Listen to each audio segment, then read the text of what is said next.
Salut à tous, c'est Bérangère de Pattes en l'air, j'espère que vous allez tous très bien. Aujourd'hui on se retrouve, on est dimanche pour la rubrique Ask et c'est le Ask numéro, je vais vous dire ça tout de suite, 24.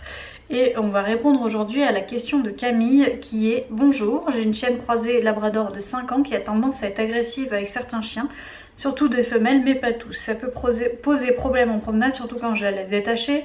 Est-il possible d'anticiper le comportement qu'elle aura avec l'autre chien quand j'en croise un? Elle se couche et plaque ses oreilles quand il y en a un qui s'approche, puis fonce dessus en courant. Et ça finit soit en jeu, soit en bagarre, sans qu'il y ait eu de présentation entre eux. C'est elle qui commence en grognant et en aboyant et en montrant les dents. Merci. Donc merci à toi pour ta question. Je vous rappelle que si vous souhaitez que votre question soit sélectionnée, n'hésitez pas à poser votre question juste en dessous dans les commentaires. Et elle pourra être sélectionnée pour un prochain dimanche. Cette rubrique a lieu tous les dimanches à 10 h. Voilà, donc merci Camille pour ta question. Déjà en premier lieu, il faut identifier la cause et les circonstances de ce comportement là, c'est-à-dire qu'il faut se poser des questions. Est-ce qu'elle a toujours eu ce comportement? Si elle l'a pas toujours eu, à partir de quand c'est apparu et après quoi? Ça peut très bien être après une mauvaise rencontre avec un chien par exemple, qu'elle ait commencé à avoir ce comportement, qu'elle ait copié ce comportement sur un autre chien qu'elle a déjà croisé en promenade et que du coup pour elle c'est devenu une façon de se présenter aux autres. Donc il faut bien voir ça. Quelles étaient aussi ses conditions d'élevage?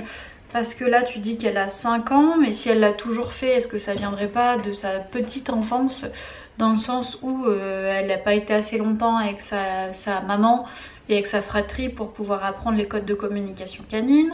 Est-ce que c'est un chien qui a vu assez de chiens aussi pour comprendre le langage canin? Enfin voilà, il y a plein de choses à penser. Pour avoir plus de choses à penser, parce que là c'est vrai que on est dans une vidéo donc c'est moins facile à expliquer je trouve sur cette problématique là. Juste en dessous je vous laisse le lien de l'article que j'ai fait en rapport avec cette vidéo sur le blog.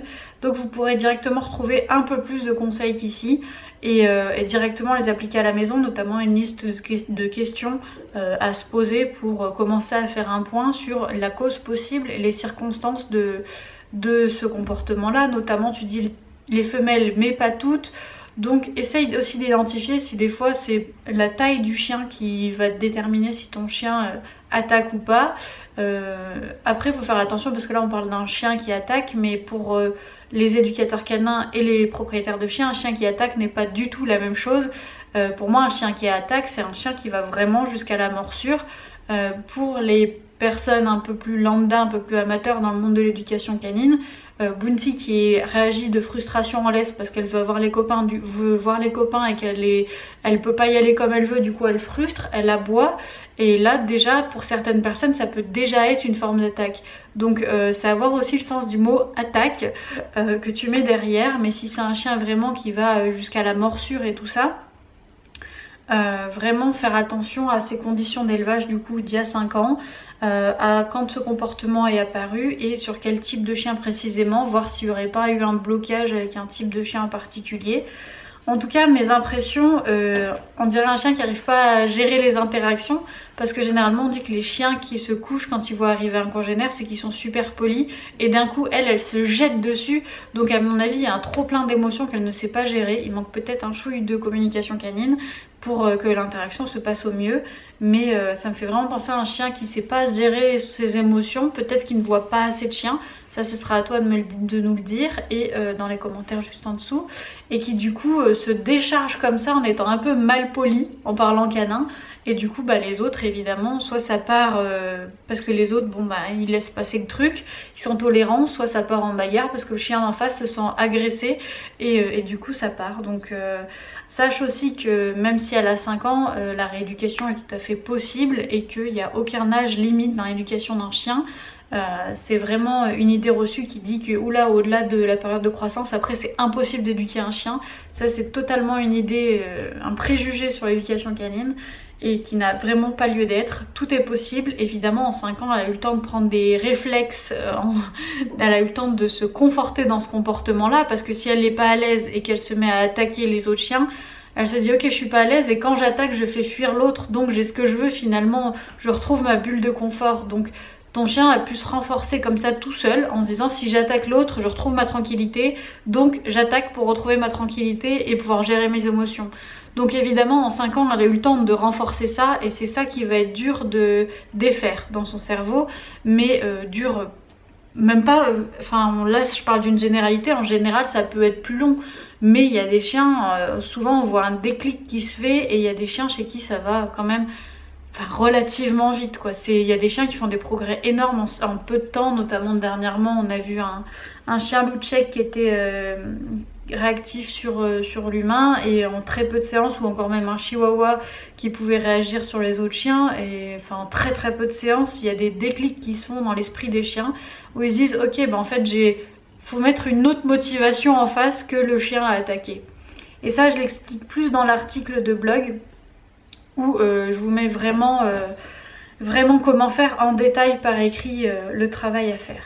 Ensuite, vérifiez aussi du coup qu'elle parle le chien. Là aussi dans l'article, je t'ai mis les signaux d'apaisement, le langage canin. Ça reste des mimiques et des postures, il faut les étudier dans leur contexte et par leur nombre. Un signal d'apaisement c'est un peu comme un mot, puis quand ils en font plusieurs ça fait une phrase, comme un peu nous. Donc il faut vraiment étudier ton chien, observer ton chien, pourquoi pas le filmer et puis m'envoyer une vidéo pour que je puisse te dire ce que j'en pense. Et observer ton chien en balade et observer les réactions de ta chienne quand elle croise un congénère. Aussi observer les autres chiens en promenade, voir comment ils réagissent. Et si tu ne connais pas les signaux d'apaisement, il y a aussi le lien toujours, encore et toujours, de ce fameux livre de Thierry Drugas qui a découvert et développé les signaux d'apaisement, qui est un tout petit livre facile à lire mais vraiment essentiel pour tout propriétaire de chien, qui vous détaille tous ces signaux. Donc vous le retrouvez dans la barre d'informations et voilà. Sache aussi que du coup, comme je te le disais, le travail est tout à fait possible. Le principe va être d'être à distance avec ta chienne, une distance où elle voit le chien qui peut la faire réagir, quoi, la chienne en l'occurrence, comme elle réagit surtout sur les femelles, mais elle t'entend encore. C'est-à-dire qu'il ne faut pas travailler dans une zone où elle est nickel, où elle est tout à fait... Enfin, une zone très très loin, ça ira, mais si c'est trop facile pour ta chienne, ça ne la fera pas évoluer. Donc il faut être à une distance qui n'est ni trop facile, ni trop dure.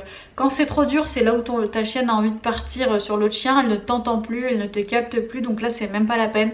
Donc il faut reculer et montrer à ta chienne qu'il y a un autre intérêt, par exemple en te regardant à chaque fois, soit qu'elle regarde l'autre chien sans réagir, soit qu'elle te regarde toi. Tu la récompenses, que ce soit jouet, alimentaire. Alimentaire, c'est ce qui est souvent le plus rapide à comprendre parce que le chien fait plus vite le lien entre l'action et la récompense. Et du coup, c'est te mettre à cette distance-là pour créer le réflexe chez ton chien, soit de ne rien dire, soit de décrocher complètement. Nous, c'est ce qu'on demande au chien. Dès que le chien nous regarde, hop, récompense. Comme ça lui permet de voir que quand il y a quelque chose qui perturbe en face, on se retourne vers son propriétaire, histoire de faire redescendre la pression. Et ça, petit à petit, après tu avances. Si ton chien se met à réagir, tu recules. N'hésite pas aussi, tant que le travail n'est pas fait, à te balader avec une longe de 15-20 mètres pour ne pas mettre ton chien en échec. C'est-à-dire que si ton chien, tu commences à lui apprendre à ne plus réagir sur les autres, mais qu'elle peut se balader en liberté et qu'elle peut attaquer n'importe quel chien et qu'elle va peut-être le faire, eh bien... ça lui fait voir que un coup oui, un coup non en fait. Un coup je suis récompensée parce que je les attaque pas, mais le lendemain si j'y vais ça change rien. Et elle va se renforcer dans son comportement de base qu'on veut nous supprimer. Donc quelques semaines, la promener tant que le problème n'est pas résolu, la promener en longe, et puis avoir toujours des récompenses sur soi pour en cas de bonne action la féliciter, lui faire comprendre que là c'était top génial et qu'on voudrait que ça recommence. Donc n'hésitez pas, si vous avez un chien réactif, à consulter le blog, c'est quand même plus détaillé par écrit et vous pouvez le relire quand vous le souhaitez pour attaquer le travail avec votre chien. Voilà pour ce ask, j'espère que ça vous aura aidé. N'oubliez pas non plus pour ces types de problèmes là, on peut faire plus vite une bêtise que quelque chose de bien quand on ne connaît pas assez le chien et tout ça, les signaux, le langage, les chiens réactifs. Donc n'hésitez pas à vous rapprocher d'un professionnel en éducation positive évidemment, mais ça vous sera d'une grande aide pour ces problématiques là et ça peut vous faire gagner beaucoup de temps parce que le professionnel va observer votre chien mais va vous observer vous aussi. N'oubliez pas que votre stress joue aussi pour beaucoup quand vous avez un chien réactif. Donc n'hésitez pas à vous faire accompagner d'un vrai professionnel en éducation canine. Donc pour vous aider dans cette tâche, et ne désespérez pas parce que c'est un travail qui peut être long mais que je vous assure ça vaut le coup. Voilà, donc c'est tout pour aujourd'hui. 10 minutes quand même, j'espère vraiment que j'aurais pu t'aider avec cette question là, que j'aurais pu en aider certains d'entre vous. N'hésitez pas à laisser votre question dans les commentaires, vous abonner à la chaîne si ce n'est pas fait et puis partager cette vidéo autour de vous. Merci beaucoup et à très bientôt dans une prochaine vidéo. Salut!